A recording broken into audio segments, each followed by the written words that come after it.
Good morning, student. This is Sagar sir. In our previous video, we have studied till the Maratha of page number 5. We will start this video with the topic of succession state. Succession state मतलब उत्तराधिकारी राज्य. In the first few decades of the 18th century, many Mughal province governor become independence. 18वीं शताब्दी के प्रथम कुछ दशक में बहुत सारे मुगल गवर्नर ने अपने राज्य को स्वतंत्र कर लिया. मैंने Mughal province governor become independence. बहुत सारे गवर्नर जो थे वो स्वतंत्र हो गए. Since they remained loyal at least in the name of Mughal there state called succession state. चूँकि वे केवल नाम मात्र के, वे राज्य जो थे केवल नाम मात्र के मुगल के वफादार थे, इसलिए वे सक्सेशन स्टेट मतलब उत्तराधिकारी राज्य कहलाए. Among such state were Hyderabad, Bengal and Awadh. इन राज्यों में जो प्रमुख राज्य थे वो थे हैदराबाद, बंगाल और Awadh. The Carnatic situated the Coromandel coast was under control of the state of Hyderabad. Karnataka जो कि कोरोमंडल तट पर स्थित था वह हैदराबाद के नियंत्रण में था. The next topic is Punjab and other independent state. दूसरा टॉपिक है पंजाब और दूसरे स्वतंत्र राज्य. By the end of the 18th century, the Sikh established the independent state of Punjab under the leadership of Ranjit Singh. 18वीं शताब्दी के अंत तक सिख ने पंजाब में रंजीत सिंह के नेतृत्व में अपना एक स्वतंत्र राज्य स्थापित कर लिया. The Sikh control Punjab, Kashmir and Himachal Pradesh. Sikh लोग जो थे पंजाब, कश्मीर और हिमाचल प्रदेश के क्षेत्र में अपना नियंत्रण स्थापित कर लिया. Among the other independent state of the time were Rajput state of Jaipur, the Jat state of Bharatpur and the state of Rohilkhand centered around modern Bareilly, Mysore under Hyder Ali, Travancore on the Malabar coast and the tribal state of North East India. इन स्वतंत्र राज्यों में उस समय जो इन स्वतंत्र राज्य थे उनमें दूसरा राज्य थे राजपूत जो कि जयपुर के थे, भरतपुर के जाट थे, रोहिलखंड स्टेट जो कि मॉडर्न बरेली में थे और मैसूर जो कि हैदर अली के नेतृत्व में थे, मलाबार कोस्ट में त्रावणकोर का राज था और उत्तर पूर्वी भारत में कुछ जनजातीय राज थे. The next topic is Persian and Afghan invasion. दूसरा टॉपिक है पार्सियन और अफगान का आक्रमण. The invasion of the Persian ruler Nadir Shah in 1739 push back the north western boundary of Mughal empire to the river Indus. 1739 में नादिर शाह जो कि पर्शियन के राजा थे, ईरान के राजा थे नादिर शाह. ईरान का पुराना नाम पारसिया है. तो नादिर शाह जो कि 1739 में भारत पर आक्रमण करते हैं, वह मुगल का साम्राज्य को सिंधु नदी के नीचे तक पहुंचा देते हैं, वह उसका सीमा बना देते हैं क्योंकि नादिर शाह का आक्रमण बहुत भयानक था. The Afghan ruler Ahmad Shah Abdali raid north western India several time between 1748 to 1761. Afghanistan के राजा अहमद शाह अब्दाली जो है वह उत्तर पश्चिमी भारत में 1748 से लेकर 1761 तक कई बार आक्रमण करते हैं और बहुत क्षति पहुंचाते हैं. This further woken the Mughal and encourage the rise of new power. ये चीज़ जो है मुगल को और ज़्यादा कमज़ोर कर देता है और नए शक्तियों के उत्थान में, उदय में या उसको आगे आने में प्रोत्साहित करते हैं.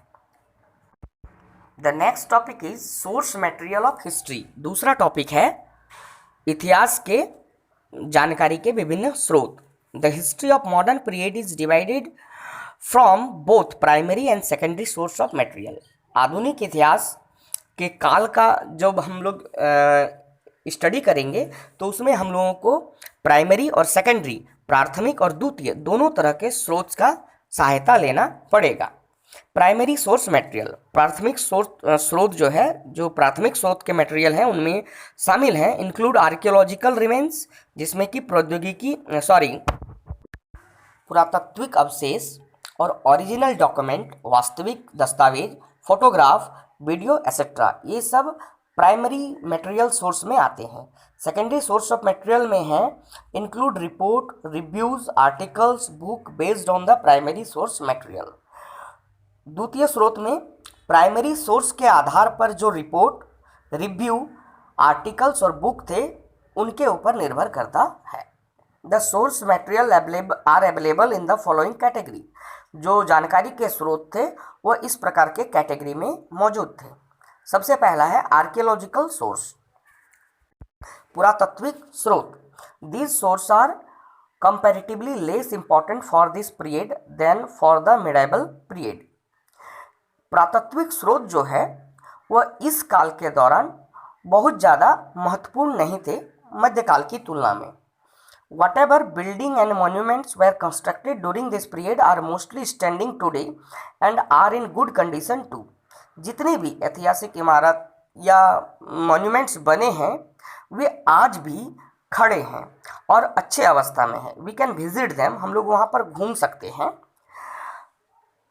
राष्ट्रपति Bhavan, Sansad Bhavan, India Gate in Delhi, Delhi में राष्ट्रपति भवन हो, संसद भवन हो या इंडिया गेट हो. Gateway of India in Mumbai, Victoria Memorial and Fort William in Kolkata ETC. Mumbai में गेटवे ऑफ इंडिया हो चाहे कोलकाता के विक्टोरिया मेमोरियल या फोर्ट विलियम हो. Are some search archaeological source, ये सब कुछ पुरातात्विक स्रोत हैं. लिटरेरी सोर्स, साहित्यिक स्रोत, this source for this period are varied and एप्लेंटी.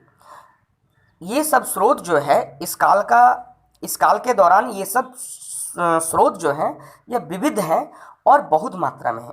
There are original document which are carefully preserve in the archive and museum. इस काल के जितने भी वास्तविक दस्तावेज हैं उसे संग्रहालय और लेखागार में सुरक्षित तरीके से रखा गया है. The next topic is official record. दूसरा टॉपिक ऑफिशियल रिकॉर्ड है. During the time of the British there was a system of recording everything. British काल के दौरान सभी चीज़ों का लेखा जोखा रखा जाता था. Every decision proceeding of each meeting were recorded and preserve carefully. जितने भी डिसीजन लिए जाते थे, निर्णय लिए जाते थे और जितने भी मीटिंग होते थे उन सारा का रिकॉर्ड जो है वह सावधानी पूर्वक रखा जाता था. There were record rooms for every executive, legislative and judicial body. विधायिका, कार्यपालिका और न्यायपालिका तंत्र के जितने भी रिकॉर्ड हैं वे सारे सुरक्षित रखे गए थे. Each and every record was well keeped. जितने भी और सारे रिकॉर्ड जो हैं वे अच्छी तरीके से रखे गए थे इन प्रॉपर कैटलॉग्स, एक सही जगह पर. This lead to availability of each government document and help the historian immensely in their study of this period. इस काल के दौरान जितने भी सरकारी दस्तावेज थे उन्हें अच्छी तरीके से रखे गए थे और इतिहासकारों को यह बहुत सुगमतापूर्वक मिल गया जिससे उन्हें इस काल के इतिहास को लिखने में बहुत ज़्यादा मदद मिली. Most of the official record of this period are now preserved in national archive of India. इस काल के दौरान जितने भी रिकॉर्ड्स थे उन्हें राष्ट्रीय संग्रहालय में अच्छी तरीके से रखा गया है. Survey report. During the British rule, various survey were conducted like population survey, revenue survey and land survey etc. British काल के दौरान बहुत सारे सर्वेक्षण किए गए थे, जैसे कि जनसंख्या का सर्वेक्षण किया गया था, कर का सर्वेक्षण किया गया था, भूमि का सर्वेक्षण किया गया था और भी बहुत सारी चीज़ों के सर्वेक्षण किए गए थे. Mapping was also an important part of this survey. Mapping जो था, किसी भी जगह का मानचित्र जो था, वह भी इस सर्वे का महत्वपूर्ण भाग था. Many topographic maps were made by British during this period. बहुत सारे स्थलाकृति मानचित्र या भौगोलिक मानचित्र जो है ब्रिटिश द्वारा इस काल के दरमियान बनाए गए थे. Census operations also started. जनगणना का कार्य भी इस काल के दौरान शुरू हो गया था. All this report are well preserved and ready available to us. ये सारे दस्तावेज जो हैं, जितने भी रिपोर्ट हैं, इसको सही तरीके से संरक्षित रखा गया है और यह हमारे लिए उपलब्ध हैं. The next topic is indigenous records, मतलब देसी रिकॉर्ड्स, जो स्थानीय लोगों द्वारा जो रिकॉर्ड था वो. Indigenous record include the diaries and accounts of pilgrims and travelers, newspaper, books, novels and leaflet which portray the true feeling of individual. जितने भी देसी और स्थानीय विवरण थे, जिसमें कि तीर्थयात्रियों का डायरी और उनके द्वारा लिखित विवरण और जितने भी दूसरे यात्री आए थे भारत में उनका भी विवरण मिलता है. उसके साथ साथ न्यूज़पेपर हैं, बुक है, नॉवेल है और लेट्स का मतलब होता है पत्रक, उनके द्वारा लिखे गए पत्रक या कोई कागज या पुस्तक ये होता है। Which portray the true feeling of an individual, जो कि किसी एक खास व्यक्ति का भारत के प्रति फीलिंग को प्रदर्शित करता है। These records could be in English और इन रीजनल लैंग्वेज, ये रिकॉर्ड्स जो थे वो या तो इंग्लिश भाषा में थे या क्षेत्रीय भाषा में। दादा भाई नौरोजीज poverty and un-British rule in India highlighted the exploitation nature of the British rule and made people aware of the real intention of the British।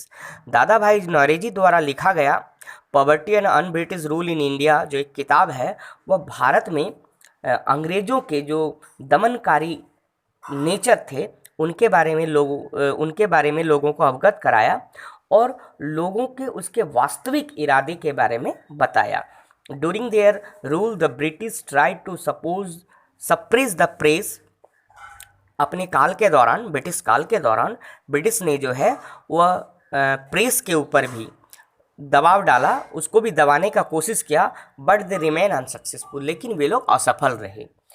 इस प्रकार से हम लोग देखते हैं कि बहुत सारे लोगों ने भारत को आज़ादी दिलाने में मदद किया।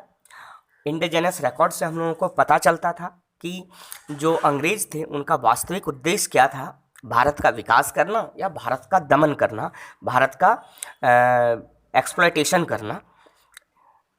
और इस प्रकार से हम लोग यह चैप्टर को ख़त्म करते हैं। Thank you.